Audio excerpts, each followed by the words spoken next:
সুধী দর্শকবৃন্দ, আমন্ত্রণ জানাচ্ছি প্রতি শনিবার এনটিভির আইন বিষয়ক অনুষ্ঠান আইন ও অধিকারে। অনিবার্য কারণবশত অনুষ্ঠানটা শুরু হতে একটু বিলম্ব হতে আন্তরিক দুঃখ প্রকাশ করছি। সুধী দর্শকবৃন্দ, আপনারা জানেন এই অনুষ্ঠানে আমরা ব্রিটেনের বিভিন্ন আইন, বিশেষ করে immigration, asylum, human rights, family law নিয়ে কথা বলে থাকি। আমরা বিভিন্ন লতে, বিশেষ করে ইমিগ্রেশন সংক্রান্ত লর কোনো আপডেট হলে, কোনো পরিবর্তন হলে আমরা জানাই, কারণ আমরা জানি যে আমাদের কমিউনিটির একটা বিরাট অংশের এই ব্যাপারে বিশেষ একটা আগ্রহ আছে। এই অনুষ্ঠানে আপনারাও আমার সাথে শরিক হতে পারেন। টেলিভিশনের পর্দায় যে নাম্বারটা দেখছেন, এই নাম্বারে কল করে আমার সাথে কথা বলতে পারেন। আইনের বিষয়ে কোনো জানার থাকলে, কোনো প্রশ্ন থাকলে আমাকে করতে পারেন। আমি আমার সাধ্য মতো তার জবাব দিতে চেষ্টা করব। তবে একটা কথা মনে রাখবেন, এই অনুষ্ঠানে আমরা যে পরামর্শ দিই এটা একটা প্রাথমিক ধারণা। আমরা আপনাদের কোনো কাগজপত্র দেখার সুযোগ আমাদের নাই। আপনাদের সাথে সরাসরি বসে বিভিন্ন প্রশ্ন করে আপনাদের সমস্যা নিয়ে সম্যক জ্ঞান নেওয়ারও কোনো উপায় আমাদের নাই। মাত্র 1 মিনিট আপনাদের সমস্যা শুনে একটা সমাধান দেওয়ার চেষ্টা করা। এই জন্য আমরা যে সমাধানটা দিই বা যে গাইডেন্স দিই, যে উপদেশটা দিই, এটাকে আপনি একটা প্রাথমিক ধারণা, একটা গাইডেন্স হিসেবে ধরে নেবেন। এরপরে ভিত্তি করে দয়া করে কোনো সিদ্ধান্ত নেবেন না। একজন অভিজ্ঞ আইনজীবীর পরামর্শর কোনো বিকল্প কিন্তু নাই। তো আশা করি যে যেখানেই ছিলেন বা আছেন ভালোই আছেন। আমরা দেখতে পাচ্ছি যে মোটামুটি এদেশের শরতের শেষের দিকে আমরা উপস্থিত হচ্ছি। একটু একটু করে রাতে ঠান্ডা পড়া শুরু করেছে। অনেকেই যাদের ফ্লু নিয়েতে ভোগেন প্রতি বছর, আগামী মাস থেকে মনে হয় ফ্লু ভ্যাকসিনেশন নেওয়া শুরু হবে। দয়া করে যাদের সম্ভব এই ভ্যাকসিনেশনটা নিয়ে নেবেন। এখন আমরা যে মনে হচ্ছে একজন দর্শক এখনই জড়িয়ে কল করতে চাচ্ছেন, দেখি কে আছেন। হ্যালো কলার। আসসালামু আলাইকুম। ওয়ালাইকুম আসসালাম। বলেন কলার, কি করতে পারি আপনার জন্য? জি, আমি একটা জিনিস জানতে চাচ্ছি যে আমার একজন বিএনপির ফিল্ড অ্যাসাইলাম সিকার। তো আমি এই বছরের মেতে আমার ফার্দার সাবমিশন করেছিলাম। জি। তো আমার মডার্ন স্লেভারি কেসও ছিল। তখন আমার কনক্লুসিভ ক্রাউন ডিসিশন পাওয়ার পর বিটিএস গ্রান্ট হয়েছে। এখন বর্তমানে আমার ফার্দার সাবমিশনটা কি হবে, অথবা আমার কি করা? সরি ভাই, আমি একটু আগে বুঝিনি। আপনি বললেন আপনি একজন অ্যাসাইলাম সিকার ছিলেন। আপনার অ্যাসাইলাম কেসের কি হয়েছে? আমার অ্যাসাইলাম রিফিউজ হয়ে গিয়েছিল। জি জি, তারপরে কি হয়েছে? তারপর আমি একটা মডার্ন স্লেভারি কেস করেছিলাম। তো সেটাতে কনক্লুসিভ গ্রাউন্ডে আমার বর্তমানে ভিসা গ্রান্ট হয়েছে ডিসক্রিশনারি। আচ্ছা, কতদিনের ভিসা গ্রান্ট হয়েছে? জি, 13 মাসের। 13 মাসে। আচ্ছা, এখন আপনি ভিসা বাড়ানোর জন্য চেষ্টা করতে পারেন, কিন্তু বাড়াবে কিনা আমরা ঠিক জানি না। আপনি চেষ্টা করতে পারেন। না, আমি রিসেন্টলি পাইছি, 2 মাস হয়েছে। জি জি, এটা আপনার 13 মাসে হলে আপনি চাইলে আপনি অ্যাপ্লাই করতে পারবেন কিনা এটা আমরা জানি না। তো আপনি কি ফার্দার সাবমিশন করেছিলেন? ফার্দার সাবমিশনে আপনি কি বলেছিলেন? যে ফার্দার সাবমিশন আমি নতুন এভিডেন্স, মানে নতুন কেস, এগুলা আর আরো কিছু নতুন এভিডেন্স ছিল অ্যাসাইলামের। জি। তো তারা আপনাকে সিদ্ধান্ত দিবে। আপনার কতদিন হয়েছে? 6 মাস হয়েছে না 1 বছর হয়েছে? জি, আমার ফার্দার সাবমিশনের। হ্যাঁ, এটা করেছি মে 2 তারিখের এই বছরে। হ্যাঁ। তো আপনার ওদের তো এভারেজ টাইম ফ্রেম হচ্ছে 6 মাস। 6 মাসের মধ্যে আপনি একটা সিদ্ধান্ত পাবেন। তো এখন আমি যে বিটিএস গ্রান্ট হয়েছে, তো এটা কি হবে? এটা কি রাখা উচিত হবে নাকি না এটা কন্টিনিউ করব? আপনার তো বর্তমানে কোনো ভিসা নাই, ফলে আপনি এটা কন্টিনিউ করেন, দেখেন তারা আপনার অ্যাসাইলাম গ্রান্ট করে কিনা। জি, আমার ভিসা আছে বর্তমানে। হ্যাঁ, এটা আপনি কন্টিনিউ করেন, দেখেন আপনার অ্যাসাইলাম গ্রান্ট হয় কিনা। এই বিটিএস টাকা অবস্থায়, মডার্ন স্লেভারি ভিসা টাকা অবস্থায় আমি কন্টিনিউ করব? জি, আপনি কন্টিনিউ করেন, দেখেন। কারণ আপনার যদি এটাকে আপনি ছেড়ে দেন তাহলে তো আপনি আর আপনার কোনো ভিসা থাকছে না, তাই না? জি জি, ফলে আপনি দেখেন আপনার ফার্দার সাবমিশন থেকে অ্যাসাইলাম গ্রান্ট হয় কিনা, বা অ্যাসাইলাম গ্রান্ট না হলেও আপনি অ্যাপিলের সুযোগ পান কিনা। জি, ওকে ওকে, থ্যাংক ইউ। হ্যালো। হ্যাঁ দর্শক, ওয়ালাইকুম আসসালাম। বলেন ভাইয়া, কি করতে পারি? জি, আমি ব্রিটিশ, আমার ওয়াইফ এবং ছেলে বাংলাদেশও, তারা বিদেশের কোনো ভিসা নাই। তো আমার আমি আমার ছেলের লাগে ব্রিটিশ পাসপোর্টের লাগে অ্যাপ্লাই করেছিলাম। জি। 6 মাসের জন্য সব কিছু দেওয়ার পরে তারা আমার একটা মেসেজ দেওয়া হয়েছে যে ইন্টারভিউ বানাই লাগে, আমি আগামীতে একটা ডেট বানাই তারা লাগে একটা ইন্টারভিউ ফোনের মাধ্যমে।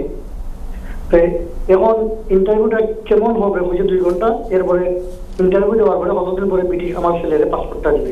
আচ্ছা, আপনাকে কি তারা ভিক্টোরিয়া স্টেশনে যাওয়ার জন্য বলেছে? না, আমি নিজে ব্রিটিশ। না না না, আপনাকে যে তারা ইন্টারভিউ করবে, ইন্টারভিউ করতে কি আপনাকে ভিক্টোরিয়া? জি জি জি জি এই মেসেজটা বলছি জি, ভিক্টোরিয়া না, এখন যেটা হবে, জি জি, এখন যেটা হবে আমি আপনাকে বলি, যেটা সাধারণত যেটা হয় ওই ভিক্টোরিয়া স্টেশনে ওদের হোম অফিসের একটা পাসপোর্ট ডিপার্টমেন্ট আছে, সেখানে তারা আপনাকে ইন্টারভিউ করবে। ইন্টারভিউ করে তারা যদি হ্যাপি হয় তাহলে তারা আপনার বাচ্চার জন্য পাসপোর্টটা দেবে।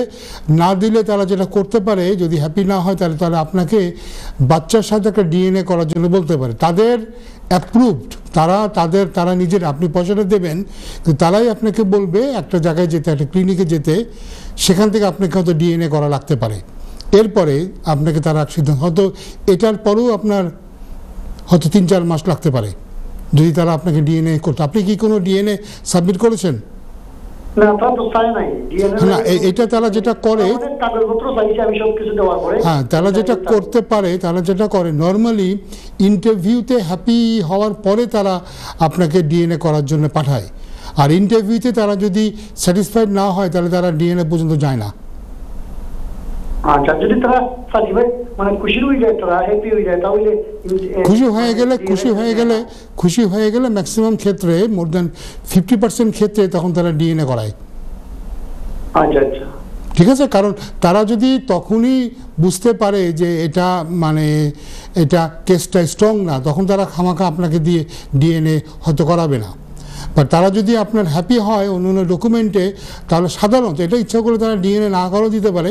বাট আমাদের এক্সপিরিয়েন্স হচ্ছে যে ইন্টারভিউগুলোর পরে তারা সাধারণত ডিএনএ করায়, কারণ তাহলে একদম কনক্লুসিভলি তাদের মনে আর কোনো সন্দেহের কারণ থাকে না, তখন তারা ডিএনএটা করায়। এবং ডিএনএটা তারা তাদের অ্যাপ্রুভ, তারা আপনাকে বলবে কোথায় যাওয়ার জন্যে। আর এটা আপনার বাইরের প্রাইভেট কোম্পানিকে দিয়ে করালে হবে না, তারা তাদের মতো একটা জায়গা থেকে আপনাকে করাবে।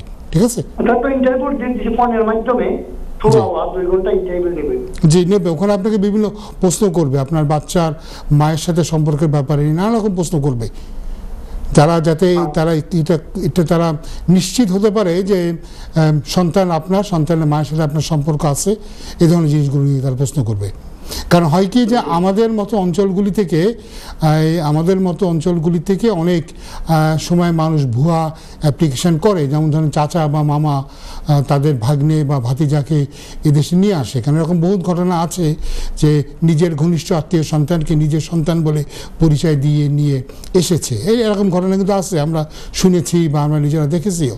তো এইটাকে তারা কি বলে, আপনাকে যেটা এটাকে সরানোর জন্যে, এই রিস্কটাকে এটাকে অ্যাভয়েড করার জন্য তারা আপনাকে ইন্টারভিউ করে। এবং আমরা জি জি না, ইন্টারভিউর পরে তারা ইন্টারভিউতে হ্যাপি হলে তখন তারা আপনাকে ডিএনএর জন্য আপনাকে পাঠাবে। ঠিক আছে, অনেক সময় তারা ডিএনএ না করেও দিতে পারে, কিন্তু আমাদের এক্সপিরিয়েন্স হচ্ছে যে ইন্টারভিউর পরেই তারা ডিএনএ, ইন্টারভিউতে তারা হ্যাপি যদি হয় তবে তারা আপনাকে ডিএনএতে পাঠায়। জি ওকে ভাইয়া, তো ইনশাল্লাহ হয়ে যাবে, আমি আশা করি হয়ে যাবে। আপনি ইন্টারভিউতে নার্ভাস হবেন না, আপনি মোটামুটি অনেক বেসিক জিনিস, অনেক সময় হয় কি আমরা একটা জেনুইন কেসও নার্ভাস হয়ে উল্টাপাল্টা বলে দিই। এখন যদি আপনাকে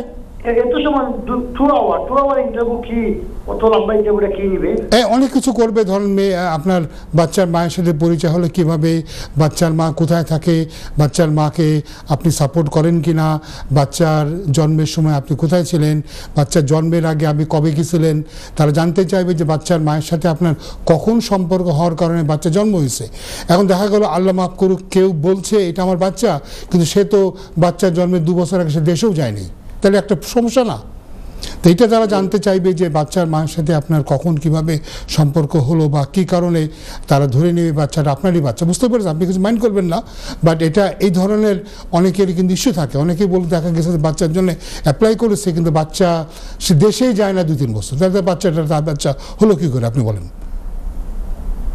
তো এই ধরনের প্রশ্নগুলো তারা হয়তো আপনাকে করবে, একটু বাচ্চা হলে, বাচ্চা জন্ম হলে বাচ্চা কোথায়, মানে তার জন্ম হয়েছে, ইত্যাদি ইত্যাদি। তো ঠিক আছে ভাই, আচ্ছা, আশা করি আপনিও আপনার উত্তরটা পেয়ে গেছেন। শুধু দর্শকবৃন্দ, একটা ব্রেকের সময় হয়েছে, ব্রেক থেকে ফিরে এসে আবার আপনাদের সাথে আপনার কথা বলবো। এতক্ষণ আমার সাথে থাকার জন্য আন্তরিক ধন্যবাদ। তো আমরা কিছু আপডেট নিয়ে কথা বলি। আপনারা নিশ্চয়ই জেনেছেন যে স্বরাষ্ট্র সচিব এবং আরও অন্যান্য কিছু গুরুত্বপূর্ণ পদে, সরকারের গুরুত্বপূর্ণ পদে পরিবর্তন হয়েছে।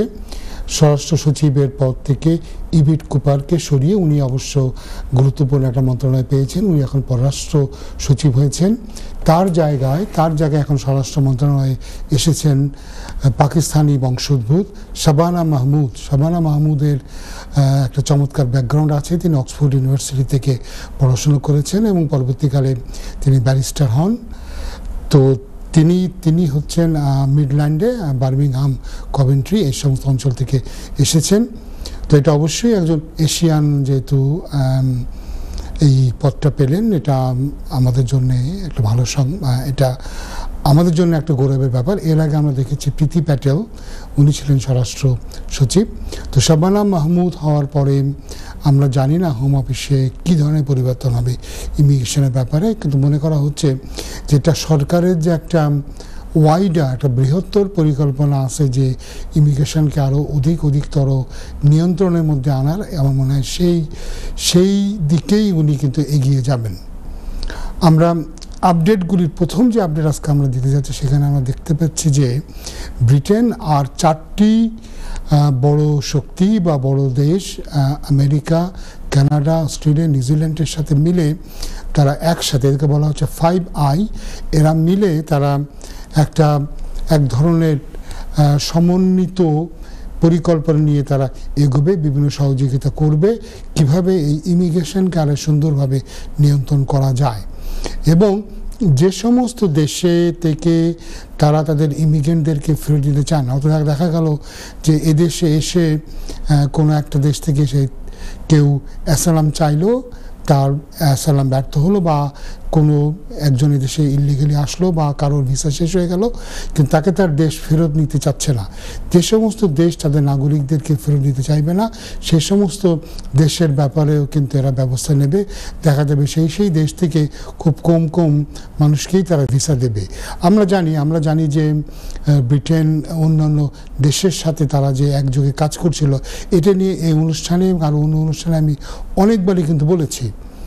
এবং এটা তারা যে করে, এটা কিন্তু আমরা জানি যে অনেকেই যখন অ্যাসাইলাম ক্লেম করে, আমরা তাকে সাবধান করে দিই যে আপনি মনে রাখবেন, আপনি অ্যাসাইলাম করলে আপনার ফিঙ্গারপ্রিন্ট কিন্তু বিভিন্ন দেশে চলে যাবে। এমনকি যেটা ইউরোপের বাইরের দেশগুলোতেও এটা চলে যায়, এবং সেটাও আমরা প্রমাণ পেয়েছি। কিছুদিন আগে আমরা বলেছিলাম যে এক ভদ্রলোক, তিনি বোধহয় কুসম্মত ইয়েমেনি বলে অ্যাসাইলাম ক্লেম করেন এবং তার অ্যাসাইলামটা রিফিউজ হয়। এবং তখন আমি একটু অবাক হই, কারণ সাধারণত বর্তমানে ইয়েমেনের যে অবস্থা, তাতে কিন্তু ইয়েমেন থেকে কেউ অ্যাসাইলাম ক্লেম করলে কমপক্ষে তার হিউম্যানিটেরিয়ান প্রোটেকশন পাওয়া উচিত, কিন্তু ওনাকে তারা রিফিউজ করে দেখা গেল তারা বলছে যে 2011-তে তিনি নাকি নিজেকে কুয়েতি নাগরিক দাবি করে তিনি আমেরিকাতে একটা ভিসার জন্য অ্যাপ্লাই করেছেন, যেটা নাকচ হয়েছিল। তাহলে ব্রিটিশ গভর্নমেন্ট কী করে জানতে পারলো যে এই ভদ্রলোক আমেরিকাতে অন্য দেশের নাম দিয়ে অ্যাপ্লিকেশন করেছিল? তো তার মানে নিশ্চয়ই এই ইনফরমেশনগুলো শেয়ার করা হচ্ছে, বা খুব সহজেই এই তথ্যগুলি তারা পেতে পারে। তো এই জন্য যারা বিভিন্ন ধরনের অ্যাপ্লিকেশনগুলি করেন, আমরা যেন অনেকেই করেন, তারা মনে করেন যে এই তথ্য তারা হয়তো এখানে দিলেন, এই তথ্য হয়তো আর অন্য কোথা থেকে তারা আনতে পারবে না, এটা কিন্তু নয়, এই তথ্য তারা শেয়ার করছে। আরেকটা যে গুরুত্বপূর্ণ পরিবর্তন আসছে, সেটা হচ্ছে যে ফ্যামিলি রিইউনিয়ন যে ভিসাটা, সেই ভিসাটা আপাতত স্থগিত করা হয়েছে।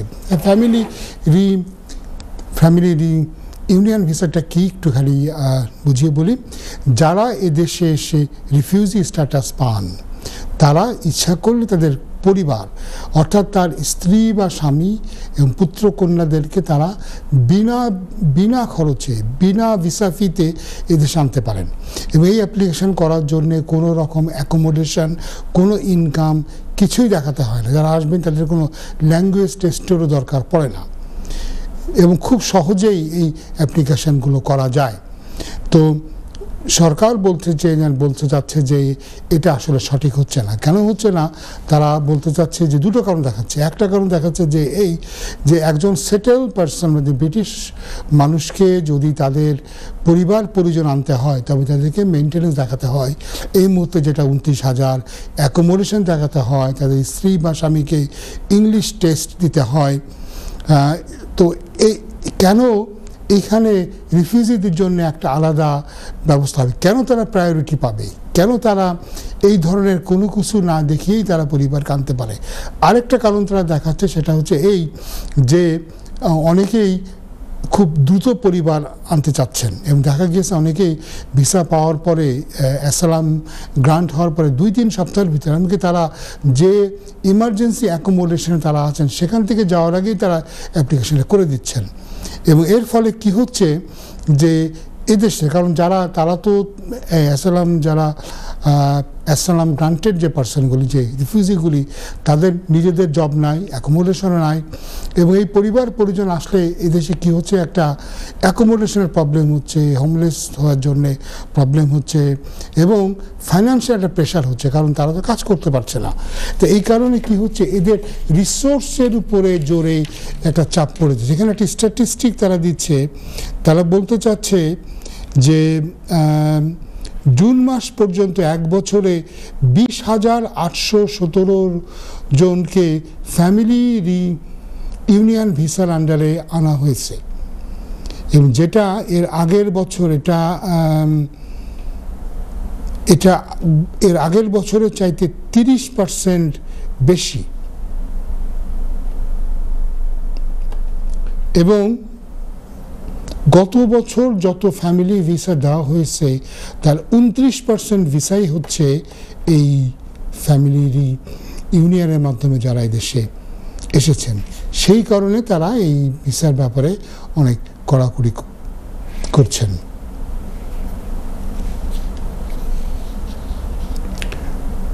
এরপরে আমরা তো এটাও জানি, এটাকে আমরা বলেছি যে কি হচ্ছে, যে হিউম্যান রাইটস অ্যাক্ট যেটা আছে সেটা ইমিগ্রেশনের ক্ষেত্রে তার ব্যবহার কতটা কমানো যায় এটা নিয়ে কিন্তু কাজ করছে। বর্তমান সরকার তো বোধহয় একটা কমিশন খুব সম্ভবত নিয়োগ করেছেন, যাদের কাজ হচ্ছে পরীক্ষা নিরীক্ষা করা। আর আমরা তো জানি যে কনজারভেটিভ পার্টি, বিরোধী দলে তারা আছেন, তারা তো বলেই দিয়েছেন যে ক্ষমতায় গেলে তারা এটাকে পুরোপুরিভাবে বাতিল করবে। আরও কিছু আপডেট আছে। একটা আপডেট নিয়ে আমরা এর আগে কথা বলেছিলাম, এখন আমরা বলছি যে সরকার একটা ফাস্ট ট্র্যাক অ্যাপিলের কথা ভাবছে। এই মুহূর্তে আমরা জানি যে অ্যাপিলে গেলে অনেক দিন সময় নেয়, 1-1.5 বছর কোনো ব্যাপারই নয়। তো কমপক্ষে 50 সপ্তাহ তো লাগে, সেটাকে কমিয়ে নিয়ে এসে 24 সপ্তাহ করার একটা পরিকল্পনা নিয়েছে। এটা নিয়ে ব্যাপক আলোচনা চলেছে পার্লামেন্টের ভিতরে এবং বাইরে। 10 বছরের আইএলআর নিয়ে আমরা অনেক কথাবার্তা বলেছি। এটাকে এখন মিনিস্টার কনফার্ম করেছেন যে এটাই তাদের পরিকল্পনা আছে। যদিও তারা এবছরের ভিতরে একটা কনসালটেশন করবেন, জনগণের মতামত তারা নেবেন। কিন্তু আমরা জানি যে 1 লক্ষের বেশি স্বাক্ষর গিয়েছে, যেটাতে বলা হয়েছে যে 5 বছরের যে বর্তমানে যে 5 বছরের পরে যে মানুষ আইএলআর পায় সেটা সেই রুলটাকে রাখার জন্যে। এখানে সরকারের কথা হচ্ছে যে আইএলআর পাওয়া, সেটেলমেন্ট পাওয়া, এটা একটা রাইট নয়, এটা একটা প্রিভিলেজ। এবং মানুষকে এই প্রিভিলেজটা অর্জন করতে হবে। তাদেরকে কন্ট্রিবিউশন দেখিয়ে, এদেশের সাথে তাদের লিঙ্ক দেখিয়ে, তারা এদেশের জন্য কি করলো সেটা দেখে তাদেরকে অর্জন করতে হবে। এই জন্য তারা এই 10 বছরের রুটটা তারা প্রেফার করছে। তবে তারা অবশ্যই কনসালটেশন করে, কনসালটেশনের ফলাফলের উপরে ভিত্তি করে তারা একটা সিদ্ধান্ত নেবে। এই ছিল আজকের আমাদের ইমিগ্রেশন আপডেট। আমরা এখন কিছু বিষয় নিয়ে আলোচনা করতে পারি। আমরা এর আগে বেশ 2টা অনুষ্ঠানে আমরা কথা বলেছি। আমরা বলেছি যে স্টুডেন্ট ভিসাতে যারা এদেশে আসে তারা এসে যে অ্যাসাইলাম ক্লেম করে, এটা নিয়ে সরকার যথেষ্ট চিন্তিত। এবং আমরা দেখেছি যে বলা হয়েছে যে গত বছরে 16,000 স্টুডেন্ট তারা পড়াশোনা না করে তারা অ্যাসালামের রুটে গিয়েছে। এদের মধ্যে কত পার্সেন্ট পেয়েছেন আমরা জানি না, কিন্তু অনেকের যখন আমরা অ্যাসালাম ক্লেমগুলি দেখি আমরা আসলেই খুব বিস্মিত হই এবং আমরা মনে করি যে এটা নিয়ে সরকারের উদ্বিগ্ন হওয়ার যথেষ্ট কারণ আছে। দেখা গিয়েছে যে অনেকেই দেশে স্টুডেন্ট হিসেবে আসার পরে একদিনও বিশ্ববিদ্যালয়ে যাননি, একদিনও যাননি। এমন নয় যে তারা এদেশে এসে পড়াশোনা করছিলেন, পড়াশোনা করতে করতে তাদের সমস্যা হয়েছে, দেশে সমস্যা হয়েছে, যে কারণে দেশে যেতে পারছেন না। দেখা যাচ্ছে যে আদৌ তারা অনেকেই তারা ইউনিভার্সিটি যাননি। একটা ছেলের সাথে কথা হচ্ছিল, তাকে আমি বললাম আপনি তো একদিনও বিশ্ববিদ্যালয়ে যাননি। তিনি বললেন না না না আমি গিয়েছি, আমি একদিন গিয়েছি। আপনি একদিন গিয়েছেন কি ক্লাস করবে? না না না আমি গিয়েছিলাম আমার ভিসা বিআরপি কার্ডটা নেওয়ার জন্যে। তো দেখুন উনি একদিনও ইউনিভার্সিটি যাননি, উনি গিয়েছেন তার ভিসা কার্ড আনার জন্যে। এবং এটাতেই উনি আমার সাথে ডিবেট করছেন যে না না উনি বিশ্ববিদ্যালয়ে যাননি, এ কথাটা বলা যাবে না, উনি তো কার্ড আনতে হলেও উনি কিন্তু গিয়েছেন। তো এই ধরনের ক্ষেত্রে হোম অফিসের সঙ্গত কারণই থাকবে, তারা মনে করবে যে আসলেই কি এই স্টুডেন্ট একটা জেনুইন স্টুডেন্ট কিনা। তো সেখানে আমরা দেখেছি গত বছর যারা অ্যাসালাম ক্লেম করেছেন বিভিন্ন দেশ থেকে, তার মধ্যে সর্বোচ্চ সংখ্যক অ্যাসালাম কিন্তু করা হয়েছে পাকিস্তান থেকে। 12,000-এরও বেশি অ্যাসালাম করা হয়েছে। বাংলাদেশ আছে 5 নম্বর তালিকায়, 5 নম্বরে। বাংলাদেশ থেকে গত বছর 5,000-এরও বেশি অ্যাসালাম ক্লেম করা হয়েছে। এবং অবশ্যই এই 5,000-এর মধ্যে যারা আছেন তাদের একটা অংশ তো ছাত্র, আরেকটা অংশ যারা ওয়ার্ক পারমিটে এই দেশে আসেন, কেয়ার ওয়ার্কার বন্ধ ভিসাতে এসে যারা কাজ পাচ্ছেন না, বা যাদের ভিসা রিভোক হয়ে গেছে, কিংবা যাদের কোম্পানি লাইসেন্স তারা রিভোক হয়ে গেছে। আমরা কিন্তু এটা নিয়ে কথা বলছি 2021 সাল থেকেই আমরা কথা বলে আসছি। আমরা বলতে চাচ্ছি 21 কিংবা 20, মানে যখন থেকেই তারা শর্টেজ ক্যাটাগরিতে কেয়ার ওয়ার্কিং ভিসাকে আনলো, তখন থেকে আমরা বলে আসছি যে এটাকে কিন্তু মিসইউজ করা হবে। এই মিসইউজের কারণে কী হবে, অনেকেই পয়সা দিয়ে দালালের মাধ্যমে এদেশে আসবে, আসার পরে তারা একটা কঠিন অবস্থায় পড়বে, কারণ জব থাকবে না। জব না থাকার কারণে তারা হতাশ হয়ে পড়বে, অর্জব করবে, রিস্কের মধ্যে পড়ে থাকবে, এবং সেখানেই তারা একটা অংশ কিন্তু অ্যাসালাম ক্লেম করবে। এবং আমরা জানি এই মুহূর্তে যারা অ্যাসালাম করছেন তাদের বিরাট অংশ কিন্তু হয় স্টুডেন্ট, অথবা তারা ওয়ার্ক পারমিটে স্পেশালি কেয়ার ওয়ার্কিং ভিসাতে আসেন, বা অনেকেই তাদের ডিপেন্ডেন্ট হিসাবে এদেশে এসেছিলেন। ডিপেন্ডেন্সির ব্যাপারে আমরা কথা বলেছি যে এখানে মনে করার কারণ আছে, অনেকে যারা এই সমস্ত ওয়ার্ক পারমিট হোল্ডারদের ডিপেন্ডেন্ট কিংবা স্টুডেন্টদের ডিপেন্ডেন্ট হয়ে দেশে আসেন, আনফর্চুনেটলি তারা কিন্তু আসলে তাদের বৈধ স্পাউস নন। তো এই কারণে আমরা এখন দেখেছি যে বিভিন্ন ক্ষেত্রে টিয়ার 2-তে এবং টিয়ার 4-এ স্পাউস আনার রুলটা তারা কত কঠিন করে দিয়েছে। অধিকাংশ ক্ষেত্রেই এখন আর স্পাউস আনা যাচ্ছে না। এর কারণটা হচ্ছে মূলত কারণ হচ্ছে যে তারা হোম অফিস জানে, যদি তারা এটা ওইভাবে উল্লেখ করেনি, তাদের না জানার কারণ নাই যে অনেকেই কিন্তু আসলে জেনুইনলি স্পাউস নন। এর ফলে আমরা দেখছি যে কিছু সংখ্যক লোকের এক ধরনের অসাধুতার কারণে জেনুইন অনেকের অসুবিধা হবে। অনেকেই হয়তো বাংলাদেশ থেকে বা পাকিস্তান থেকে কিংবা অন্যান্য দেশ থেকে যারা হয়তো তাদের সন্তানদেরকে দেশে পাঠাবেন, ছেলে মেয়েদেরকে পাঠাবেন যে যাও গিয়ে বিলেত থেকে সুন্দর একটা ডিগ্রি নিয়ে আসো, তারা কিন্তু আর এখন একটা কঠিন অবস্থার মধ্যে থাকবেন। কেননা আরও কিছু মানুষ যারা জেনুইন স্টুডেন্ট নয়, তারা এই দেশে তাদের ভিসাটাকে মিসইউজ করে অন্যদের জন্য, সৎ লোকদের জন্য আসার পথটা বন্ধ করে দিয়েছেন। হ্যালো কলার। আসসালামু আলাইকুম। ওয়ালাইকুম আসসালাম, বলেন কলার। আমার একটা প্রশ্ন আপনার কাছে। জি বলেন। আইএল সিটিজেনশিপের লাগে অ্যাপ্লাই 12 মাস হওয়ার 28 দিন আগে করা যায় বলে প্লিজ। সিটিজেনশিপ হওয়ার 12 মাস হওয়ার এটা হয় কি যে আপনাকে তারা হয়তো অ্যালাউ করবে, 28 ডেজ থাকা অবস্থায় আপনাকে অ্যালাউ করবে, এটা আপনি করবেন, বাট আপনাকে ডিসিশনটা তারা দিবে 28 ডেজের পরে। তবে বেস্ট অ্যাডভাইস হচ্ছে, কারণ আপনার এত তাড়া কেন ভাই, আপনি তো 28 দিন পরেও করতে পারেন। আচ্ছা ঠিক আছে। আর B1 কি বলবো থাকবে নাকি? আগেরটা আপনি যে টেস্ট দিয়ে আগে একবার আইলার পেয়েছেন সেটা এক্সপায়ার হয়ে গেলেও তারা এটাকে অ্যাকসেপ্ট করবে। আচ্ছা থ্যাংক ইউ। আসসালামু আলাইকুম। ওয়ালাইকুম আসসালাম। তো শুধু দর্শক যেটা নিয়ে কথা বলছিলাম সেটা হচ্ছে যে এই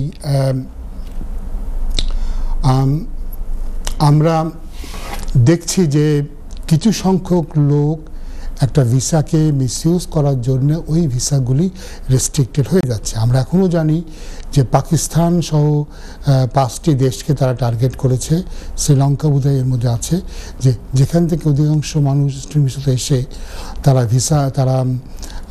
অ্যাসাইলাম চাচ্ছে। এই দেশগুলির থেকে পরবর্তীকালে স্টুডেন্ট ভিসা দেওয়ার ব্যাপারে তারা অনেক সতর্কতা অবলম্বন করবে। বাংলাদেশ যদিও এখন এই 5টি দেশের মধ্যে নাই, কিন্তু আমি অবাক হব না যদি খুব শিগগিরই বাংলাদেশকেও তারা এটার মধ্যে অন্তর্ভুক্ত করে। এখন আমরা দেখি যে আমরা জানি যে মেট্রোপলিটন বিশ্ববিদ্যালয় তারা কিন্তু বাংলাদেশি স্টুডেন্টকে রিক্রুট করছে না। এটা অবশ্যই আমাদের জন্য খুবই লজ্জাকর। মেট্রোপলিটন ইউনিভার্সিটিতে অনেক বাংলাদেশি স্টুডেন্টকে তারা নিয়েছে পূর্বে, এমনকি আমরা এটাও জানি বহুত স্টুডেন্টকে তারা বাংলাদেশ থেকে খুব অসাধারণ, তাদের মেধাবী না হলেও মোটামুটি অ্যাভারেজ ফলাফল থাকলেও তারা বাংলাদেশ থেকে কিন্তু নিজেরা বিশ্ববিদ্যালয়ে স্কলারশিপ দিয়ে এদেশে মাস্টার্স করাতে এনেছে। এটা কিন্তু আমরা জানি। তো সেই মেট্রোপলিটন ইউনিভার্সিটি যাদের সাথে বাংলাদেশে ভালো সম্পর্ক ছিল, বাংলাদেশের স্টুডেন্ট কমিউনিটি নিয়ে ভালো একটা ব্যাপার ছিল, এবং আমি যতদূর জানি মেট্রোপলিটন ইউনিভার্সিটিতে কিন্তু বাংলাদেশ স্টুডেন্টের একটা সংস্থা, একটা সংগঠনও কিন্তু ছিল মেট্রোপলিটন ইউনিভার্সিটি, কারণ এত বাংলাদেশি স্টুডেন্ট সেখানে আসতো। সেই মেট্রোপলিটন ইউনিভার্সিটি যদি বাংলাদেশ স্টুডেন্টদেরকে রিক্রুট না করে, এটা কিন্তু খুবই লজ্জাজনক। আমি মেট্রোপলিটন ইউনিভার্সিটির যে কমপ্লায়েন্স অফিসার তার সাথে আমি কথা বলছিলাম, উনি আমাকে জানিয়েছেন যে এটা সত্যি কত দুঃখজনক যে অধিকাংশ বাংলাদেশি স্টুডেন্ট মেট্রোপলিটন ইউনিভার্সিটি আসার পরে তারা কিন্তু কোর্স কন্টিনিউ করে না। আমরা আরও কিছু বিষয় নিয়ে আলোচনা করতে চাই, যেহেতু আজকে আমাদের সুযোগ আছে, কল একটু কম সেই হিসাবে। তো একটা হচ্ছে যে আমরা যে দেখেছি যে বাংলাদেশ এবং পাকিস্তান থেকে একটা ব্যাপক সংখ্যক মানুষ তারা অ্যাসাইলাম ক্লেম করছেন। তাদের ক্লেমের গ্রাউন্ড হচ্ছে যে তাদের সেক্সুয়ালিটি। তারা বলতে চাচ্ছেন যে তারা গে, পুরুষ হলে গে, মহিলা হলে তারা লেসবিয়ান। এবং এক্ষেত্রে আমরা দেখছি যে বহুত বাংলাদেশি এবং পাকিস্তানি স্টুডেন্ট বা যারা ওয়ার্ক পারমিটে দেশে আসেন, যারা হয় পড়াশোনা করছেন না বা ওয়ার্ক পারমিটে জব করছেন না, এদেরই একটা বিরাট অংশ কিন্তু আমরা দেখতে পাচ্ছি তারা সেক্সুয়ালিটির গ্রাউন্ডে তারা অ্যাপ্লাই করে দিচ্ছেন। তো এটা নিয়ে আমরা অনেক কেস নিয়ে ডিল করেছি বা অনেকের সাথে বিভিন্ন সময় আমার তার আলোচনা হয়। এটা নিয়ে এই গ্রাউন্ডটা নিয়ে একটু আলোচনা করি, তাহলে অনেকে বুঝতে পারবেন। সেক্সুয়ালিটি মানে কি? সেক্সুয়ালিটি মানে হচ্ছে তারা বলতে চাচ্ছেন যে তাদের যৌনতা কি, তারা সেম সেক্স রিলেশনশিপে বিশ্বাস করেন। একটা কল নিয়ে নিচ্ছি, কল নিয়ে আবার ফিরবো। হ্যালো কলার। হ্যালো, আসসালামু আলাইকুম। ওয়ালাইকুম আসসালাম, বলেন ভাইয়া। আমার একটা কোশ্চেন ছিল। জি বলেন। অ্যাকচুয়ালি আমি আমার মাকে ভিজিট ভিসা এখানে নিয়ে আসছি 6 মাসের জন্য। জি। তো আমি যদি তাকে এখন পার্মানেন্টলি রাখতে চাই, তাহলে আমাকে রাখতে পারবো কিনা, কি করতে হবে? প্রথম কথা হচ্ছে আপনি একটু ভালো করে আমার জবাবটা শোনেন, এখানে অনেক কিছু ফলো করার আছে। প্রথম কথা হচ্ছে ইমিগ্রেশনের রুলে এরকম কোনো প্রভিশন নাই, অর্থাৎ ইমিগ্রেশন রুলে এরকম কোনো আইন নাই যে আপনি একজন বয়স্ক আত্মীয়কে রাখতে পারেন। এর আগে 2012 9 জুলাইয়ের আগে ইমিগ্রেশনের রুলে একটা আইন ছিল, প্যারাগ্রাফ 317। এই 317 প্যারাগ্রাফটা আর এখন নাই। এখন এই অ্যাপ্লিকেশনটা শুধুমাত্র এদেশের বাইরে থেকে করা যায়। এখন যদি আপনি আপনার মার জন্য অ্যাপ্লিকেশনটা করতে চান, তো এই অ্যাপ্লিকেশনটা করতে হবে ইমিগ্রেশনের রুলের বাইরে, এক্সেপশনাল এবং কম্পেশনের গ্রাউন্ডে, আর্টিকেল 8-এ হিউম্যান রাইটসের গ্রাউন্ডে আপনাকে অ্যাপ্লাই করতে হবে। ইমিগ্রেশনের রুলের বাইরে ব্যতিক্রম ধর্মী কারণ দেখায় আগে একজন ভদ্রলোকের প্রশ্নের উত্তরে আমি কথা বলছিলাম এল্ডারলি রিলেটিভের ব্যাপারে। আমার মনে হয় একটু বিস্তারিত বললে আপনারা সবাই যারা আত্মীয় স্বজনদের ব্যাপারে দেশে এল্ডারলি রিলেটিভের ব্যাপারে আগ্রহী তারাও এখান থেকে বেনিফিট হবেন। প্রথম কথা হচ্ছে যে বয়স্ক রিলেটিভদের রাখার জন্যে আগে একটা ইমিগ্রেশন রুলের প্রভিশন ছিল, এটা ইমিগ্রেশন রুলে প্যারাগ্রাফ 317 এটা ছিল। একজন কলার যুক্ত হচ্ছেন, জানি না আগের কলার কিনা। হ্যালো কলার। হ্যালো। হ্যালো, আসসালামু আলাইকুম। আসসালাম ভাই, আমার একটা প্রশ্ন। জি। এফএলআর এফপি অ্যাপ্লিকেশন সেট ও এটা কি প্রায়োরিটি সার্ভিসে করা যায় নাকি? সরি, বুঝলাম না। এফএলআর এফপি অ্যাপ্লিকেশন সেট ও জি, এটা কি প্রায়োরিটি সার্ভিস করা যায় নাকি? আমার জানা মতে এটা প্রায়োরিটি সার্ভিস করা যায় না। আমার মনে হয় এটা প্রায়োরিটি করা যায় না। কারণ কি, আমি আপনাকে বলি, যেহেতু এটাতে আপনি কোনো ফি দেন না এবং প্রায়োরিটি সার্ভিসে সবসময় তার একটা ফি নেয়, যেহেতু এটা একটা ফ্রি অ্যাপ্লিকেশন, সেটাতে কিন্তু কোনো সেট পিতে কিন্তু কোনো ফি লাগে না, তো ফলে এটাতে আপনি প্রায়োরিটি সার্ভিসে যেতে পারবেন না।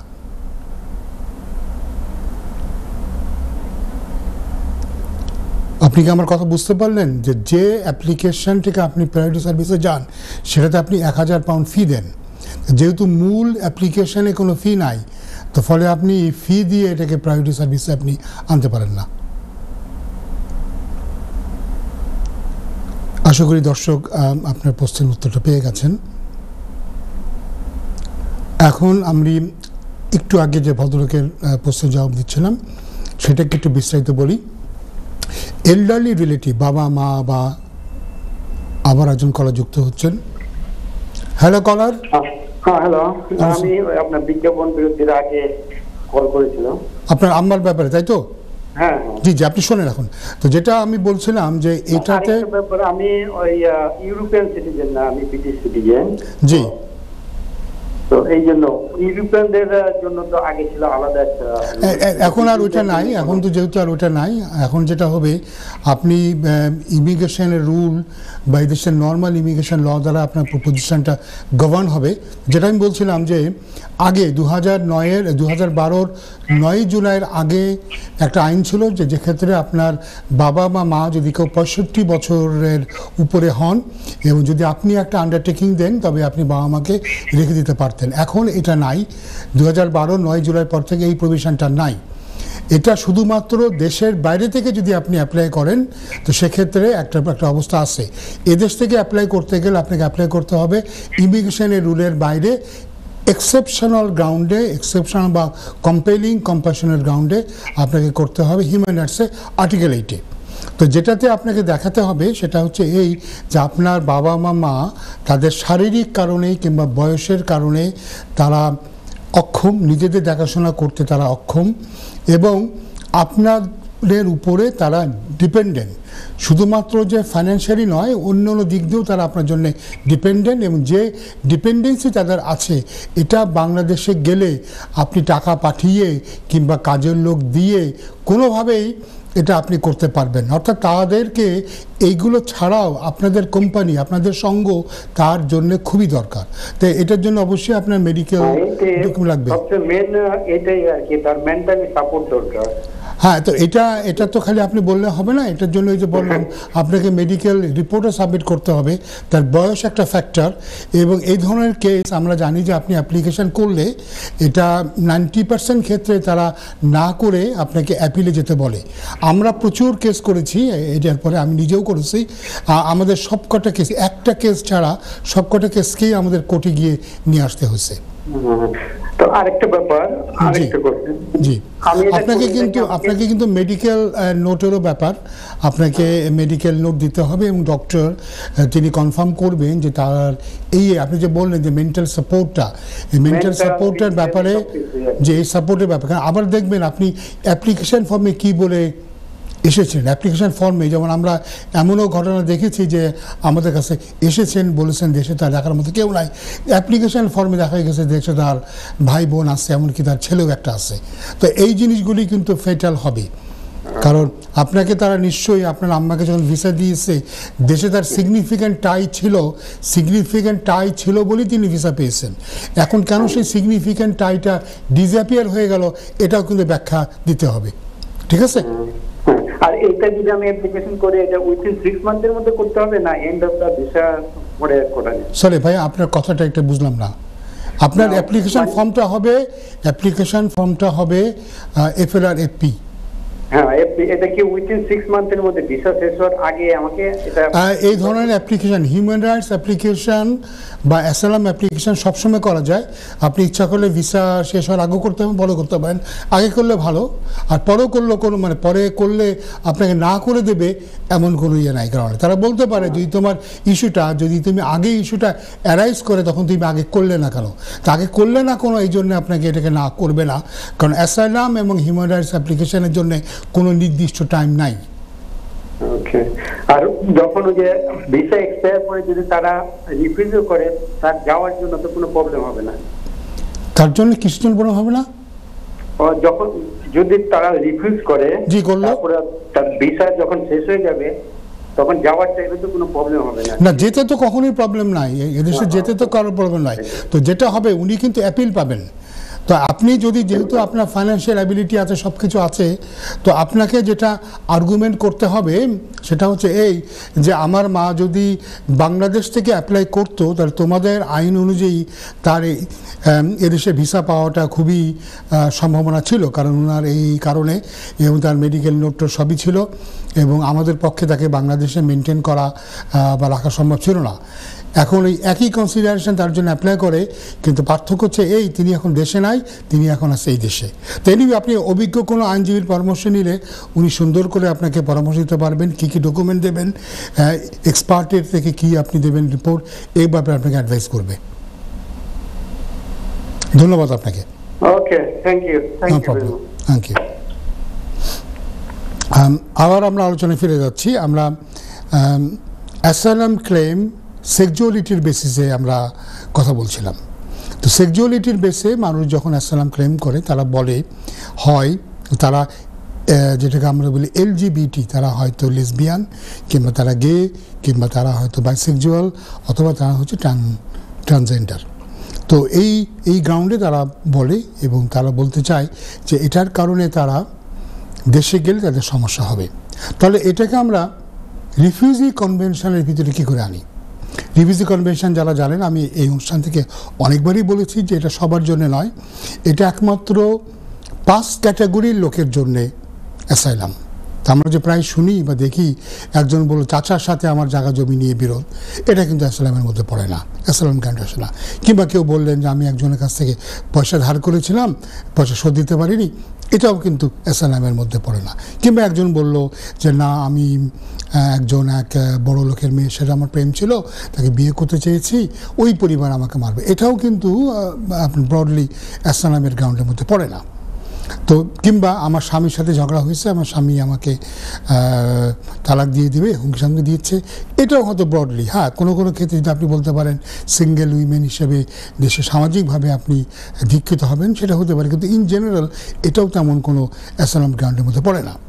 তো তাহলে সেক্সুয়ালিটির গ্রাউন্ডে আপনি কি বলবেন? এটা কিন্তু খুবই ইম্পর্টেন্ট। সেক্সুয়ালিটির গ্রাউন্ডে বলতে গেলে আপনি বলবেন আপনি হচ্ছেন একজন member of a particular social group. এই যে membership of a particular social group, অ্যাসাইলামের জন্য যে 5টা গ্রাউন্ড আছে এর মধ্যে এটা সবচাইতে কমপ্লেক্স, সবচাইতে কমপ্লিকেটেড এবং সবচাইতে ডিফিকাল্ট একটা গ্রাউন্ড। এটা অনেকেই কিন্তু জানেন না, আমাদের আইনজীবী বন্ধুরাও অনেকেই কিন্তু জানেন না। অনেকেই মনে করে যে কোনো গ্রাউন্ড যদি না থাকে, গ্রাউন্ডগুলো তো আপনারা জানেন, একটা হচ্ছে তার কারোর রাজনৈতিক মতবাদের কারণে, কারোর ধর্মীয় বিশ্বাসের কারণে, কারোর জাতীয়তার কারণে, কারোর বর্ণের কারণে, এথনিসিটি, এর কারণে কেউ যদি তার দেশের নির্যাতন, জুলুম, হয়রানির শিকার হন বা হওয়ার আশঙ্কা থাকে তবে তারা অ্যাসাইলাম ক্লেম করতে পারে। তো তাহলে এই 4টের মধ্যে কিন্তু আপনার সেক্সুয়ালিটি কিন্তু পড়ছে না, তাহলে আপনি কিভাবে দেখাবেন? সেখানেই আসছে আপনার পার্টিকুলার সোশ্যাল গ্রুপ। তো পার্টিকুলার সোশ্যাল গ্রুপটা কি? আগে আমি বলেছি এটা খুবই কমপ্লিকেটেড, এবং এটা নিয়ে এখনও জাজ সাহেবরাও পর্যন্ত মাঝে মধ্যে এটা নিয়ে কনফিউশনে পড়ে যান। সোশ্যাল গ্রুপ বলতে কিন্তু এমন না যেটা একটা আনুষ্ঠানিকভাবে সাইনবোর্ড লাগানো একটা সোশ্যাল গ্রুপ, এরকম কিন্তু সোশ্যাল গ্রুপ নয়। এটা এমন একটা সামাজিক গোষ্ঠী যেটা, সরি আমার একটা হঠাৎ করে একটা ফোন কল এসে গেল, আমি দুঃখিত, ফোনটা সুইচ করে দিই, সরি। তো এটা হচ্ছে একটা সামাজিক গোষ্ঠী যেটা আমরা আনুষ্ঠানিকভাবে আমরা এটা কোনো সাইনবোর্ড দিয়ে গোষ্ঠী নয়। যদি এই গোষ্ঠীর কথা বলা হয় তাহলে কি হবে, আপনি ক্লিয়ারলি বুঝতে পারবেন এই গোষ্ঠীতে কারা কারা আছে, এবং তারা কিন্তু সোসাইটির ভিতরে আলাদা একটা গ্রুপ হয়ে যাবে, এবং যেই গ্রুপের যারা সদস্য তাদের একটা কমন ক্যারেক্টারিস্টিক থাকবে, একটা কমন চরিত্রিক গুণাবলী, একটা গুণ থাকবে যেটার কারণে এই গ্রুপটা সমাজের অন্য গ্রুপ থেকে তারা পৃথক, সমাজের অন্য গ্রুপ থেকে তারা কিন্তু পৃথক। যেমন ধরুন এখন যদি আমরা বলি বাংলাদেশি সমকামী, তো বাংলাদেশি সমকামী বলে কিন্তু এরকম কোনো আনুষ্ঠানিক কোনো গ্রুপ নাই, এবং এখানে কিন্তু আপনার কোনো সাইনবোর্ড দেওয়া কিন্তু কোনো গ্রুপ নাই। কিন্তু যে মুহূর্তে আপনি বলেন সমকামী, বাংলাদেশি তখনই কিন্তু আপনি বুঝতে পারছেন বাংলাদেশি সমাজের ভিতরে একটা গ্রুপ, বাংলাদেশি সমাজের ভিতরে একটা গ্রুপ, যে গ্রুপটা আলাদা। যারা সমকামী এরা কিন্তু ক্লিয়ারলি রেস্ট অফ দ্য সোসাইটির অন্য অংশ থেকে কিন্তু তারা পৃথক, অন্য অংশ থেকে তারা পৃথক, এটা কিন্তু আমরা বুঝতে পারি। আগে আমরা বলেছি যে এই গ্রুপের যারা অন্তর্ভুক্ত হবেন তাদের একটা কমন ক্যারেক্টারিস্টিক থাকবে, কমন একটা গুণ থাকবে যেটা তাদেরকে সোসাইটি থেকে আলাদা করে দিচ্ছে। তাহলে এই সমকামীদের মধ্যে কী কমন গুণ আছে? সবার মধ্যে এটা আছে, এটা হচ্ছে তাদের সেক্সুয়ালিটি, তাদের যৌনতা। এই যৌনতার কারণে তারা সমাজের অন্য অংশ থেকে তারা পৃথক। এবং মনে রাখতে হবে এই যে ক্যারেক্টারিস্টিকের কথা আমরা বলছি, এই যে কমন যে ক্যারেক্টারিস্টিকের কথা বলছি, এটা কিন্তু তারা চেঞ্জ করতে পারে না, অথবা এক্সপেক্ট করা হয় না যে তারা এটাকে পরিবর্তন করতে পারবে। খুব ভালো করে এটা মনে রাখেন, এই কমন ক্যারেক্টারিস্টিক যেটার কারণে তারা একটা পার্টিকুলার সোশ্যাল গ্রুপে অন্তর্ভুক্ত হয়েছেন, সেটাকে তারা এই ক্যারেক্টারিস্টিক চেঞ্জ করা যায় না, কারণ এটা জন্মগতভাবে, অথবা এমন একটা ক্যারেক্টারিস্টিক যেটা তারা চাইলেও চেঞ্জ করতে পারবে না, বা কেউ এক্সপেক্টও করবে না যে এটা তারা চেঞ্জ করে। এখন যেমন ধরুন যদি আপনি বলেন যে একটা গ্রুপ আমরা করে দিচ্ছি কি গার্মেন্টস ওনার, তো গার্মেন্টস ওনারের ক্যারেক্টারিস্টিক কি, এই গ্রুপের মেম্বার যারা তারা সবাই গার্মেন্টসের মালিক, কিন্তু এটা তো চেঞ্জ করা সম্ভব। আপনি যদি কালকে আপনার গার্মেন্টস কোম্পানি বন্ধ করে দেন তাহলে তো আর আপনি গার্মেন্টস ওনার থাকছেন না। তো ফলে গার্মেন্টস ওনার এটা কিন্তু একটা সোশ্যাল গ্রুপ নন। হ্যাঁ, হিস্টোরিক্যাল কজ যদি হয়, এমন যদি বলা হয় যে প্রিভিয়াস ফর্মার গার্মেন্টস ওনার, তো হিস্ট্রি তো আপনি চেঞ্জ করতে পারবেন না, সেক্ষেত্রে ফর্মার গার্মেন্টস ওনার এই হিসাবে কিন্তু আপনি বলতে পারেন যে আপনার হয়তো একটা সোশ্যাল গ্রুপ। তো যাই হোক, আমরা যেটা কথা বলছিলাম সেক্সুয়ালিটির কথা বলছিলাম যে যারা সমকামী তারা, আমরা বাংলাদেশি নিয়ে কথা বলি, বাংলাদেশি সমকামীরা তারা একটা সোশ্যাল গ্রুপ, এবং এই সোশ্যাল গ্রুপ হওয়ার কারণেই তাদের হয়তো তারা নির্যাতন জুলুম অত্যাচারের শিকার হন। এবং বাংলাদেশের ব্যাপারে যে সমস্ত রিপোর্ট আছে প্রত্যেকটা রিপোর্টে বারবারে বলেছে যে রাষ্ট্র তাদেরকে ওইভাবে তাদের বিরুদ্ধে ব্যবস্থা না নিলেও জনগণ বা সামাজিকভাবে তাদের অনেক সমস্যার সম্মুখীন হন। আমরা জানি এর আগে দুজন খুব নামকরা অ্যাক্টিভিস্ট জুলহাস মান্নান এবং মাহবুব তন্ময় তারা কিন্তু হত্যার শিকার হয়েছিলেন, এবং তার আগে 1 বছর আগে অভিজিৎ রায় নামে একজন ভদ্রলোক, উনি মূলত এই সমকামিতার উপরে একটা বই লিখে উনিও হুমকির সম্মুখীন হন, ওনাকেও হত্যা করা হয়। এরপরও বোধহয় আমরা জেনেছি আরও বোধহয় 2-1টা হত্যাকাণ্ড হয়েছে সমকামীদের ব্যাপারে। এবং বাংলাদেশে কিন্তু আইনও আছে, বাংলাদেশে পেনাল কোডের ধারা 377 অনুযায়ী সমকামিতা কিন্তু একটা অপরাধ, এর জন্য 14 বছর পর্যন্ত জেল হতে পারে। যদিও আমরা জানি যে গত 54 বছরে বাংলাদেশে মাত্র 2 জনের বিরুদ্ধে এই আইনানুগ ব্যবস্থা নেওয়া হয়েছে। কিন্তু যেহেতু সমকামিতা একটা অপরাধ, এটার কারণে যেটা হয় যে মানুষ একটা ডিসক্রিমিনেশন, বৈষম্যের শিকার হয়, হ্যারাসমেন্টের শিকার হয়। তো সেই কারণে এই হ্যারাসমেন্টের শিকার হয় তারা, তাই জন্যে তারা জুলুমের শিকার হয়। এবং বিভিন্ন জায়গাতে আমরা দেখেছি যে অনেক সময় ফতোয়া আসতে পারে, মানুষের উপরে টার্গেট হতে পারে, এবং বিভিন্ন ইসলামিক গ্রুপ তাদের বিরুদ্ধে, সমকামীদের বিরুদ্ধে তারা সোচ্চার আছেন। তাই জন্যে বাংলাদেশ থেকে যদি কেউ সমকামী হয়ে থাকেন এবং যদি তিনি প্রতিষ্ঠিত করতে পারেন যে তিনি সমকামী, তবে তিনি অ্যাসাইলাম পেতে পারেন। তো এটা হচ্ছে সমকামিতা নিয়ে। এবং একই অবস্থা পাকিস্তানেও কিন্তু সমকামীদের উপরে অনেক অত্যাচার হয়ে থাকে। এই কারণে পাকিস্তানি যারা সমকামী তারাও কিন্তু অ্যাসাইলাম পেতে পারেন। এখানে কিন্তু একটু ব্যাপার আছে। ব্যাপারটা হচ্ছে এই, আমরা দেখতে পাচ্ছি গত কয়েক বছর ধরে বাংলাদেশ এবং পাকিস্তান থেকে সমকামিতার উপর ভিত্তি করে অ্যাসাইলাম ক্লেমের সংখ্যা অনেক গুণ বেড়ে গেছে।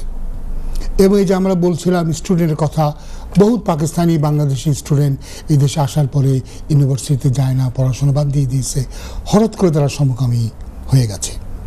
ওই যে আমরা বলছিলাম যে একটা বিরাট সংখ্যক পাকিস্তানিরা স্টুডেন্ট তারা অ্যাসাইলাম ক্লেম করেছে, এবং তারা বলতে চাচ্ছে সরকার যে এদের একটা বিরাট অংশ কিন্তু সমকামিতার ভিত্তিতে অ্যাসাইলাম করছে। একইভাবে কিন্তু বাংলাদেশিদের ক্ষেত্রেও প্রযোজ্য। আমরা নিজেরা যে দেখেছি যে অ্যাসাইলাম ক্লেমেন্টের একটা বিরাট অংশ স্টুডেন্ট বা ওয়ার্ক পারমিট হোল্ডার, কিন্তু তারা সমকামিতার ভিত্তিতে তারা অ্যাসাইলাম ক্লেম করছে।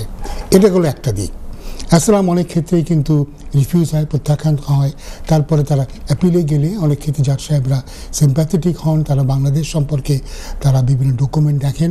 এবং আমরা দেখেছি যে কোর্টে গেলে যেটা হয়, হোম অফিসের লয়ার তারা মেনে নেয় জাজ সাহেবকে, যে যদি জাজ সাহেব বিশ্বাস করেন যে এই অ্যাপিলেন্ট তিনি সমকামী, তবে তিনি অ্যাপিল অ্যালাউ করতে পারেন। তার বাংলাদেশে ফিরে গেলে তার কোনো সমস্যা হবে কি না, পুলিশ তাকে কোনো হ্যারাস করবে কি না, জনগণ থেকে কোনো হুমকি আছে কিনা তার দেখার দরকার নেই। সে সমকামী এটা মেনে নিলেই হোম অফিস মেনে নেবে, দেশে গেলে তার সমস্যা হবে। যে পুলিশের কথা বলছিলাম, আমাদের এখানে এখন রিপোর্ট আছে যে পুলিশ কিন্তু সমকামীদের পরে অত্যাচার করে, তাদের কাছ থেকে ঘুষ নেয়, এমন সময় অন্য মামলায় জড়িয়ে ধরে, মাদকের মামলা জড়িয়ে দিয়ে তাদেরকে কাস্টডিতে নিয়ে গিয়ে টর্চার করে। এটাও কিন্তু ডকুমেন্টেড, এটা আছে। এখন ইস্যুটা হচ্ছে এই, আপনি যদি সমকামী হন, এরপরে কি হবে যদি আবার আপনি কিছুদিন পরে এসে বলেন এখন আমি সমকামী আর নই, আমি এখন আবার নর্মাল হেতেরোসেক্সুয়াল হয়ে গেছি। এটা নিয়ে আমি দেখেছি যে আমাদের কমিউনিটির অনেকের মনেই একটা ভুল ধারণা আছে। যেহেতু আমি একটু আগে বললাম যে আপনার ক্লেমটা হচ্ছে আপনি একজন member of A particular social group, এবং আপনার একটা কমন ক্যারেক্টারিস্টিক্স আছে যেটার কারণে আপনি এই গ্রুপের মেম্বার। সেটা এমন একটা ক্যারেক্টারিস্টিক যেটা আপনি চেঞ্জ করতে পারেন না, কিংবা এটা কেউ এক্সপেক্ট করে না এটা আপনার চেঞ্জ হবে। এখন আপনি যদি সমকামী, আমি দেখি প্রায় অনেকে আমাকে বলেন এখন আমার মাইন্ড চেঞ্জ হয়ে গেছে, আমি এখন বিয়ে করে বাচ্চা কাচ্চা নিয়ে আমি এখন নর্মাল হব। তো এইখানে বললাম সমকামিতা কিন্তু অ্যাবনর্মাল নয়, এটাও আরেকটা ওয়ে। আমরা একটা পথ, হেতেরোসেক্সুয়ালিটি যদি একটা পথ হয়, তবে হোমোসেক্সুয়ালিটিগুলো একটা পথ। এটাকে যদি বলে এটা অ্যাবনর্মাল ওয়ে, তাহলে কিন্তু এটা রং হবে। এবং এটা ব্রিটিশ যে সোসাইটি আছে বা ওয়েস্টার্ন যে সোসাইটি, ওয়েস্টার্ন ভ্যালুর কিন্তু খেলাফ। কোনো লোক এই ওয়েস্টার্ন সোসাইটিতে এসে বলবে না যে হোমোসেক্সুয়ালিটি একটা অ্যাবনর্মাল, যেটা হয়তো আমাদের বাংলাদেশ বা পাকিস্তান বা অন্যান্য তৃতীয় বিশ্বের দেশগুলিতে, মুসলিম রাষ্ট্রে হয়তো এটা একটা পারভার্টেড ফর্ম বলা হবে। আমরা জানি যে ইসলাম ধর্মে অনেকেই মনে করেন যে ইসলাম ধর্ম অনুযায়ী অনেকেই মনে করেন যে এটা হারাম। তো সেই কনটেক্সট থেকে হয়তো আপনি বলবেন যে এটা একটা পারভার্টেড ফর্ম বা এটা একটা বিকৃত মানসিকতার ব্যাপার। যেমন আমরা এরকম আমি শুনেছিলাম যে বিখ্যাত ইসলামী চিন্তাবিদ ডক্টর জাকির নায়েক, উনি কিন্তু বলেছিলেন যে এটার কারণ হচ্ছে মিডিয়ার প্রোপাগান্ডার কারণে মানুষ সমকামী হয়ে যাচ্ছে। এটা ওনার মতবাদ। কিন্তু ওয়েস্টার্ন সোসাইটিতে তারা যেটা বলে যে সমকামিতাটা এমন একটা জিনিস যেটা আপনি ওইভাবে জন্ম নিয়েছেন, এটা চাইলেও আপনি চেঞ্জ করতে পারবেন না। কারণ এটা আপনার মধ্যে আছে জন্মগতভাবে, জিনগতভাবে ভাবে হোক বা জন্মগতভাবে কীভাবে আছে আমি এটা ভালো করে বলতে পারবো না, আমি ডক্টর নই, যারা ডক্টর তারা এটা বলতে পারবে। ফলে এটা এমন জিনিস নয় যে আপনি আজকে ইচ্ছা করলে কালকে আপনি চেঞ্জ করে আপনি সমকামী থেকে আপনি আবার কী হয়ে যাচ্ছেন, আপনি একটা মোনোগামাস রিলেশনশিপে আপনি চলে গেলেন, আপনি হেতেরোসেক্সুয়াল হয়ে গেলেন। এটা কিন্তু সম্ভব নয়। তো এই যে অনেকেই বলেন যে আমার মাইন্ডটা চেঞ্জ হয়ে গেছে, এটা কিন্তু সম্ভব না। তার মানে এটা যদি কেউ বলে আমার মাইন্ডটা চেঞ্জ হয়ে গেছে বা আমি মনে করি এখন এটা করা উচিত, তাহলে ধরে নিতে হবে তাহলে অরিজিনাল ক্লেমটা ছিল মিথ্যে, অর্থাৎ তিনি আসলে কোনোদিনই সমকামী ছিলেন না। যেহেতু তিনি জানেন যে সমকামিতা আর গ্রাউন্ডে অ্যাসাইলাম পাওয়া সহজ, সেই কারণেই হয়তো তিনি এই ধরনের একটা অ্যাপ্লিকেশন করেছিলেন। তো আমরা এটাও জানি যে বেশ কিছু মানুষ এরকম মিথ্যে সমকামিতার গ্রাউন্ডে অ্যাসাইলাম ক্লেম করেছেন, করার পরে তারা ভিসাও পেয়েছেন। পরবর্তীকালে তারা এই বিয়ে শাদীতে জড়াইয়ে এটা জানাজানি হয়ে ধরা পড়ে তাদের অ্যাসাইলামতে গিয়েছেও তারা জেল দণ্ড পেয়েছেন, অনেকে জেলও খাটছেন এবং জেল পরে আপনারা জানেন 1 বছর বা তার বেশি জেল হলে ম্যান্ডেটরি ডিপোর্টেশন সম্মুখীন এরকমও কিন্তু হচ্ছেন। এবং এই ব্যাপারে আমরা জানি এ ব্যাপারে সরকারের তরফ থেকে কিন্তু তদন্ত হচ্ছে এবং তারা কিন্তু এ ব্যাপারে সচেতন আছে। তো এই জন্যে আমাদের অনুরোধ থাকবে, যদি আপনি সমকামী না হন তবে সমকামিতার গ্রাউন্ডে আপনি অ্যাপ্লিকেশন করবেন না। কারণ পরে দেখা যাবে যে একজন জেনুইন সমকামী যিনি নিজের দেশে বিপদের সম্মুখীন, আপনি জানেন যে কোনো দেশে যেমন ইরানে, সৌদি আরবে, ইউনাইটেড আরব আমিরাটসে এবং আরও মিডল ইস্টের প্রায় 13টি দেশে সমকামিতার জন্য কিন্তু মৃত্যুদণ্ড। তো এইরকম দেশ থেকেও যদি তখন পরবর্তীকালে কেউ আসেন এবং যিনি সত্যিকারভাবে গে, তার কেসও কিন্তু তখন হোম অফিস ওইভাবে দেখবে না, মনে করবে এও বোধহয় আরেকজন এরকম মিথ্যে অ্যাপ্লিকেশান করে দিচ্ছে। কারণ তাদের কারণ আছে। কারণ আমরা বলেছি যে দেখা গিয়েছে আগে হয়তো বাংলাদেশ বা পাকিস্তান থেকে 10 বছরেও 2-4টের বেশি হয়তো কেউ ক্লেম করতেন না তারা সমকামী। এখন দেখা যাচ্ছে ভুরি এখন তো হাজার হাজার সমকামিতার ক্লেম দাঁড়িয়ে আছে হোম অফিসের সামনে। তো এ ব্যাপারে তারা ভাবছেন এবং আমি মনে করি যে কমিউনিটিতে যারা আছেন তারাও মনে করবেন এবং দেখবেন যে সমকামিতার ব্যাপারে আরেকটা কথা এখানে বলে রাখা ভালো, যে ভারতে কিন্তু 2018 সালে সুপ্রিম কোর্টের একটা রায়, সুপ্রিম কোর্টের এই রায়তে তারা, যদিও ভারত, বাংলাদেশ এবং পাকিস্তানে এই সেকশন 377 পেনাল কোডে কিন্তু সেম আইন, সেক্ষেত্রে ভারতে কিন্তু সুপ্রিম কোর্ট রায় দিয়ে বলেছে যে এই আইনের কোনো ভ্যালিডিটি নাই বা এটার কোনো ইমপ্লিকেশন নাই। তো সেই হিসেবে এখন ভারত থেকে যারা অ্যাসাইলাম ক্লেম করছেন সেক্সুয়ালিটির গ্রাউন্ডে, তাদের অ্যাসাইলামগুলো নাকচ হয় এবং তারা কিন্তু অ্যাপিলের সুযোগ পায় না। ভারতে এখন যে জিনিসটা আছে সেটা হচ্ছে যে এই সমকামী লোকেরা বিয়ে করতে পারে না, এটা ভারতে অ্যালাউড নয়। এবং সামাজিকভাবে তো অবশ্যই নয়, সামাজিকভাবে এখনও ভারতে সমস্যা আছে, প্রচুর ঘটনা আছে যে পুলিশের হাতে হ্যারাস্ট হয়েছে, পাবলিক হ্যারাস্ট হয়েছে, যেহেতু সরকারিভাবে এটা আর এখন বেআইনি নয়। এবং সুপ্রিম কোর্টের নির্দেশ অনুযায়ী ভারতের বিভিন্ন হাইকোর্ট, আপনারা জানেন ভারত একটা বড় দেশ, অনেকগুলি রাজ্য বা প্রদেশে বিভক্ত, প্রত্যেক প্রদেশেরই কিন্তু হাইকোর্ট আছে এবং হাইকোর্টগুলিতে কিন্তু নির্দেশ দিচ্ছে সুপ্রিম কোর্ট যে ব্যাপারে ইমপ্লিমেন্টেশন করো, তারা করছে। এবং ভারতে অনেকগুলি প্রতিষ্ঠান তারা কাজ করছে এই সমকামীদের অধিকার নিয়ে। পাকিস্তানেও কিন্তু যদি আমরা দেখি তবে দেখব বাংলাদেশের চাইতে পাকিস্তানের ব্যাপারে আমরা দেখেছি পাকিস্তানের বড় বড় শহরে লাহোর বা করাচিতে কিন্তু এই সমকামীদের সাহায্য করার জন্য কিন্তু প্রতিষ্ঠান আছে। বাংলাদেশে একসময় ছোটোখাটো কিছু প্রতিষ্ঠান গড়ে উঠেছিল, কিন্তু এই 2016-তে ওই মাহবুব তন্ময় এবং জুলহাস মান্নানকে হত্যা করার পরে এবং তার আগে অভিজিৎ রায়কে হত্যা করার পরে আমরা দেখেছি যে বাংলাদেশে বিভিন্ন গে অর্গানাইজেশনগুলি তারা তাদের অ্যাক্টিভিটিস বন্ধ করে দিয়েছে বা তারা গোপনে করছে। অনেকে তাদের ফেসবুক অ্যাকাউন্টও তারা ডিলিট করে দিয়েছে।